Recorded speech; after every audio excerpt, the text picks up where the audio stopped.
भाई अब हम स्टार्ट करते हैं अपना पॉलिटिक्स का पहला चैप्टर जिसका नाम है पावर शेयरिंग। अब इस चैप्टर के अंदर हम डिस्कस करेंगे कि पावर शेयरिंग क्यों जरूरी है, पावर किस तरीके से शेयर की जाती है, या फिर पावर शेयरिंग एग्जैक्टली है क्या, और कुछ एग्जांपल्स के साथ, कुछ केस स्टडीज के साथ हम समझेंगे पावर शेयरिंग को।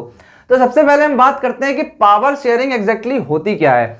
तो power sharing means decentralisation of power between different bodies, different levels are known as power sharing. यानी कि क्या है, मेन पावर का छोटी छोटी यूनिट्स में या लोगों में डिवीजन कर देना। अब लोगों के जगह पे यहाँ पे गवर्नमेंट भी हो सकती है, यहाँ पे कई सारी यूनिट्स भी हो सकती हैं। तो बेसिकली मेन पावर को छोटे हिस्सों में बांट देने को हम लोग बोलते हैं पावर शेयरिंग, सीधी सी बात। तो हम लोग सबसे पहले पढ़ेंगे यहाँ पे केस स्टडी ऑफ बेल्जियम। भाई पावर शेयरिंग क्यों जरूरी है ये हम कैसे समझेंगे। तो यहाँ पर दो केस स्टडीज हैं, पहली बेल्जियम की और दूसरी श्रीलंका की। सबसे पहले हम लोग डिस्कस करते हैं बेल्जियम के बारे में। तो बेल्जियम क्या है, बेल्जियम एक छोटी कंट्री है जो अपनी बॉर्डर्स को शेयर करती है किसके साथ, फ्रांस के साथ, नीदरलैंड के साथ, जर्मनी के साथ और लग्जमबर्ग के साथ। अब बेल्जियम का एरिया क्या है, जैसे कि हमारा इंडियन स्टेट हरियाणा है उसी के बराबर से क्या है हमारा बेल्जियम है। उसके अलावा बेल्जियम दो पार्ट में डिवाइड था, फ्लेमिश रीजन और वेलोनिया रीजन। अब यहां पे क्या था, बेल्जियम के अंदर लैंग्वेज के बेसिस पे डिवीजन था। जैसे फ्लेमिश रीजन में 59% जो लोग थे वो कौन सी भाषा बोलते थे, डच, यानी कि डच लैंग्वेज बोलते थे। वहीं अगर हम वेलोनिया रीजन की बात करें तो 40% जो लोग थे वो फ्रेंच बोलते थे और 1% जो लोग थे वो क्या बोलते थे, जर्मन। ये था प्रॉपर डिस्ट्रीब्यूशन जो कि बेल्जियम के अंदर चलता था।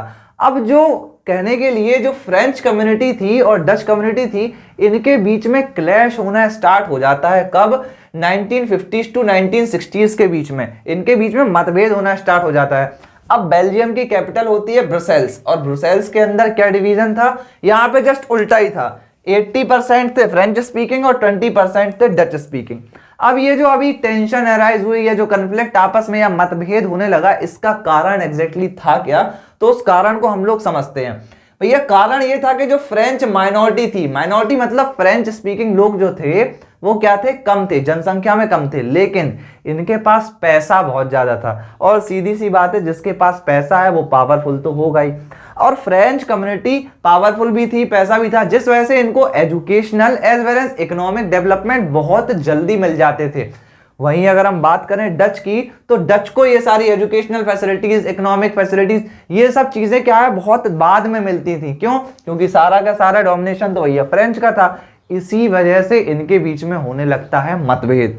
अब जब मतभेद होगा तो गवर्नमेंट को तो चिंता होगी, क्यों, अगर मतभेद बढ़ा तो सीधी सी बात है कि कंट्री के अंदर के हालात बिगड़ते नजर आएंगे। इसीलिए होता क्या है, एकोमोडेशन ऑफ बेल्जियम, यानी कि क्या एकोमोडेट करा गया जिस वजह से ये टेंशन सारी खत्म हो गई या ये कन्फ्लिक्ट क्या है बंद हो गए। तो भाई गवर्नमेंट चेंज करती है कॉन्स्टिट्यूशन को 4 बार। कब, 1970 से लेके 1993 के बीच में 4 बार कॉन्स्टिट्यूशन को कर दिया जाता है चेंज। अब इस कॉन्स्टिट्यूशन में ऐसा कौन सा चेंज गवर्नमेंट ने करा कि भैया क्या हुआ कि बेल्जियम के अंदर सारी की सारे जो भी मतभेद चल रहे थे, जो दिक्कतें थी, वो एक साथ खत्म हो गई। तो चलिए देखते हैं चेंजेस क्या क्या हुए। Equal number of French and Dutch speaking minister in central government, यानी कि सेंट्रल गवर्नमेंट के अंदर क्या कर दिया गया, फ्रेंच और डच के इक्वल मिनिस्टर्स बिठा दिए गए। बोले मतभेद खत्म, सेंट्रल गवर्नमेंट बोले आप भी बराबर, आप भी बराबर।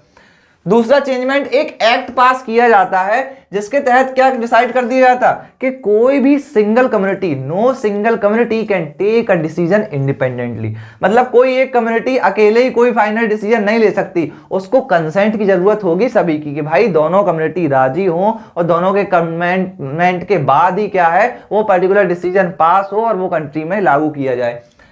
स्टेट गवर्नमेंट, भाई सेंट्रल से पावर स्टेट गवर्नमेंट में शेयर करी जाती है, और स्टेट गवर्नमेंट सबऑर्डिनेट नहीं होगा सेंट्रल गवर्नमेंट के, वो इंडिपेंडेंटली काम करेगा। ये तीसरा चेंजमेंट करा गया। चौथा, एक लोकल गवर्नमेंट या फिर एक और गवर्नमेंट बनाई गई, तीसरी गवर्नमेंट बेल्जियम के अंदर, जिसको बोला गया कम्युनिटी गवर्नमेंट। अब कम्युनिटी गवर्नमेंट का काम क्या था, कम्युनिटी गवर्नमेंट का काम था कि भैया जो भी सारी कम्युनिटीज हैं वो अपनी लैंग्वेज, अपनी कल्चर, एजुकेशन को क्या है, प्रमोट करें ज्यादा से ज्यादा। अब आप लोग एक चीज खुद ही बताइए कि क्या जब सारी चीजें पॉजिटिव चेंज कर दी, सारी कम्युनिटी को इक्वल रिप्रेजेंटेशन दे दिया, सारी चीजें इक्वली डिस्ट्रीब्यूट कर दी, तो क्या कोई मतभेद रहेगा? नहीं रहेगा। उसके अलावा क्या किया गया, ब्रुसेल्स में क्या है, एक सेपरेट गवर्नमेंट बना दी गई जो कि कैपिटल थी बेल्जियम की। तो क्या हुआ, अब सारी चीजें सॉर्ट आउट होना स्टार्ट हो गई और पूरी तरीके से बेल्जियम में सारे के सारे जो भी कंफ्लिक्ट थे वो खत्म हो गए। 3 टाइप की गवर्नमेंट हमने आपको समझा दी कि क्या है भैया, सेंट्रल गवर्नमेंट बन गई, स्टेट गवर्नमेंट बन गई, और क्या है, अब बना दी गई क्या, कम्युनिटी गवर्नमेंट। अब अगर हम बात करें कि ब्रुसेल्स के अंदर ये सारी चीजें पॉजिटिव चेंज क्यों हो पाया, क्योंकि हमने पावर को इक्वली शेयर कर दिया। ये कॉम्प्लेक्स मॉडल क्या हुआ, बहुत ज्यादा सक्सेसफुल साबित हुआ और यूरोपियन यूनियन का हेडक्वार्टर बना दिया गया किसको, ब्रुसेल्स को, जो कि बेल्जियम की कैपिटल थी। अब इन सारी चेंजमेंट्स के बाद क्या हुआ, बेल्जियम में पूरी तरीके से हो गया पीस मेंटेन। अब सीधी सी बात है, हम लोग इस चैप्टर में या इस टॉपिक के जरिए से एक चीज हमें समझ में आई कि अगर पावर को हम प्रॉपरली शेयर कर दें, इक्वली डिस्ट्रीब्यूट कर दें, तो क्या होगा, रीजन ऑफ कन्फ्लिक्ट क्या हो जाएगा, पूरी तरीके से खत्म हो जाएगा और पॉलिटिकल ऑर्डर भी स्टेबल रहेगा।